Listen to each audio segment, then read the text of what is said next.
তোমার স্পেশাল চা। ওঠো। চা পাইলে তুমি এত খুশি হও কিসের জন্যে?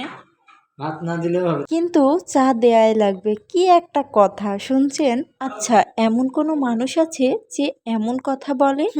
আমার হাজবেন্ড কিন্তু প্রতিনিয়ত এই কথাটা বলে। শুধু চা না ভাই, চায়ের সাথে রুটিও দেয়া লাগবে তাকে। ভাতের চাইতে তার নাকি এই চা রুটি এটাই খুব পছন্দ। ভাত খাওয়ার পরেও সে এই জিনিসটির আবদার আমার কাছে প্রতিদিনই করে। আমিও চেষ্টা করি তার আবদার পূরণ করার, সবসময় চেষ্টা করি তার পছন্দর মতো রান্না করার। তো এই যে এখন বিকেলবেলাতে আমি চাটা বানিয়ে দিলাম। সকাল নেই, দুপুর নেই, রাত নেই, সন্ধ্যা নেই, যখন তখন এই জিনিসটির আবদার। শুধু চা নয়, চায়ের সাথে আবার রুটিও। পরোটাটা করে দিলে আরো বেশি খুশি। আজকে শুক্রবার, ছুটির দিন, সে এখন ঘুমিয়েছিল, তো ঘুম থেকে উঠে এই জিনিসটির আবদার করলো আমার কাছে। আমিও সাথে সাথে করে নিয়ে এসে তার সামনে দিয়ে দিলাম। মাশাআল্লাহ, সে তো অনেক খুশি। আচ্ছা, তোমাদের কার কার এটি পছন্দ বলো তো?